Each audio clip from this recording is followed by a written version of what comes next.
সবাইকে স্বাগতম clickntech.com-এ। আমি আছি নেমান আপনাদের সাথে। একটা কমন ক্রাইসিস, আমরা যারা ভিডিও কন্টেন্ট তৈরি করি, ডিজিটালে যারা ভিডিও কন্টেন্ট করছি, এর আমাদের মধ্যে একটা কমন ক্রাইসিস হচ্ছে যে অডিও সাউন্ড কোথা থেকে আসে বা মিউজিকটা কোথা থেকে আমরা ইউজ করি। এটা নতুনদের জন্য খুব চ্যালেঞ্জিং বিষয়, কারণ অনেক সময় অনেক ধরনের মিউজিক তারা বসান, আপলোড করার পর দেখা যায় যে ওইটা বিভিন্ন জায়গায় কপিরাইটে আটকে গেছে এবং সেটা তো বেশ ক্ষতিকর। এটা তো নতুন করে বলার কিছু নাই। সো আজকে আমরা দেখব কিভাবে আপনারা ফ্রেশ অডিও পেতে পারেন ফেসবুকের জন্য আলাদাভাবে এবং ইউটিউবের জন্য আলাদাভাবে। তা আমরা যদি ইউটিউবের জন্য মিউজিক কালেকশন করি বা ইউটিউবের জন্য মিউজিক আমরা খুঁজি কপিরাইট ফ্রি, তাহলে আমাদের ইউটিউবে যেতে হবে। আমরা গুগল ক্রোম কম্পিউটার ইউজ করছি, আপনারা মোবাইলে হয়ে থাকলে ওটা কম্পিউটার স্ক্রিনে শিফট করে তারপর আপনারা ইউজ করতে পারবেন। আমরা এইখান থেকে সময়ের গল্প চ্যানেলের নাম, সেখান থেকে আমরা ইউটিউব স্টুডিও যে এখানে ক্লিক করব। এখানে ক্লিক করার পর আমরা ইউটিউব স্টুডিওতে চলে যাব এবং সেখান থেকে অডিও লাইব্রেরি এখানে পরিষ্কার লেখা আছে, এখানে ক্লিক করব। ক্লিক করার পর আপনার সামনে অসংখ্য অডিও চলে আসবে, অনেক অডিও আছে এখানে, এই পরিমাণ অডিও থাকার কথা। সো আপনি এখানে ক্লিক করলে তার আগের পেজে চলে যাবে, এখানে ক্লিক করলে তার আগের পেজে চলে যাবে। আপনি এখানে চাইলে প্লে দিতে পারবেন।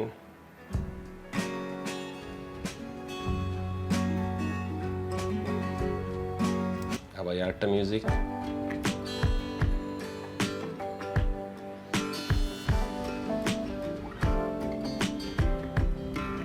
এখানে নেটফ্লিক্সের কিছু মিউজিক রয়েছে।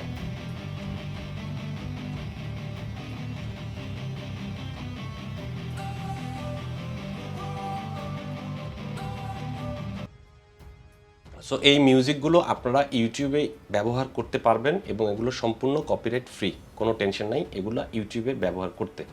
আর এখন চলেন আমরা ফেসবুকের মিউজিকগুলো একটু দেখি। ফেসবুকের মিউজিকগুলো আমি খুলে রেখেছিলাম, আমি আবার দেখাচ্ছি। সেটা হচ্ছে আপনারা গুগল ক্রোমে চলে যাবেন, যে এখানে সার্চ দিবেন ফেসবুক অডিও লাইব্রেরি। এইটা আমি দেখাচ্ছি, আপনি তো ভিতর দিয়ে ঢুকতে পারবেনই, সেখানে খোঁজাখুঁজির চেয়ে এখান থেকে ঠাস করে চলে যেতে পারেন, তারপর আপনি খুঁজে দেখে নেবেন এটা কোথা থেকে আসলে পাওয়া যায় ফেসবুকের ভেতরে। তো আমরা এখানে চাপ দেওয়ার পর এই যে লিঙ্কটা চলে আসছে, তো সাউন্ড কালেকশনে আমরা চলে আসলে এখানে আমরা যা মিউজিক পাবো অ্যাজ ইট ইজ অনেকটাই ফেসবুকে ইউটিউবের মতো করে করে রাখা আছে, সাজিয়ে রাখা আছে।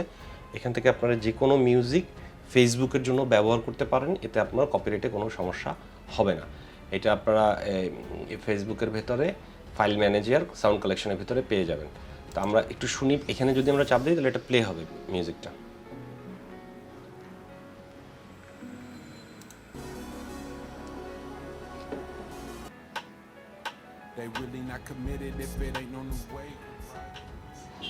তো এরকম অসংখ্য মিউজিক আপনারা পেয়ে যাবেন। এইখান থেকে যদি আপনি কোনো মিউজিক কালেক্ট করেন, এটা হচ্ছে ফেসবুক নিজেই আপনার জন্য তুলে রেখেছেন, যে আপনি যাতে কন্টেন্ট ক্রিয়েট করার সময় এখান থেকে মিউজিক কালেক্ট করতে পারেন। সো এই মিউজিক যদি আপনি ইউজ করেন তাহলে আপনার আসলে ফেসবুকে কোনো কপিরাইটের সম্মুখীন হতে হবে না।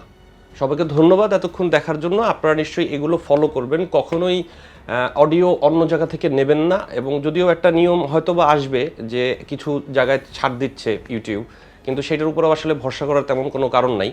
আপাতত আপনারা যথেষ্ট চেষ্টা করবেন যে ইউটিউবের মিউজিকটা যাতে ইউটিউবে ব্যবহার করা হয় আর ফেসবুকের মিউজিকটা যাতে ফেসবুকে ব্যবহার করা হয়। একটার সাথে আরেকটা মিক্স করার আসলে তেমন কোনো প্রয়োজন এই মুহূর্তে নাই।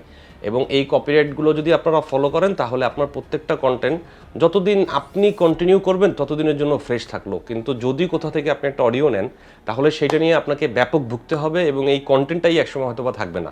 এই জন্য আপনাদের সবসময় বলবো, সবসময় অনুরোধ করব, কপিরাইট সবসময় মেনে চলবেন। কপিরাইট আইনটা হচ্ছে একেবারে একটা ভয়াবহ আইন ইউটিউবের জন্য। আমরা যারা টুকটাক এদিক ওদিক করি তাদের জন্য তো আরও মারাত্মক আইন। অনেক ভালো ভালো কন্টেন্ট এই একমাত্র কপিরাইটের জন্য ওই কন্টেন্টগুলো কাজে লাগে না, ওই চ্যানেলগুলো উঠতে পারে না। তো আপনাদের সবাইকে অসংখ্য ধন্যবাদ। আশা করছি আপনারা লাইক দেবেন, কমেন্ট করবেন, শেয়ার করবেন এবং অবশ্যই আমাদেরকে জানাবেন যে এরপর আর কোন কোন বিষয়ে আপনাদের জন্য ভিডিও নিয়ে আসতে পারি।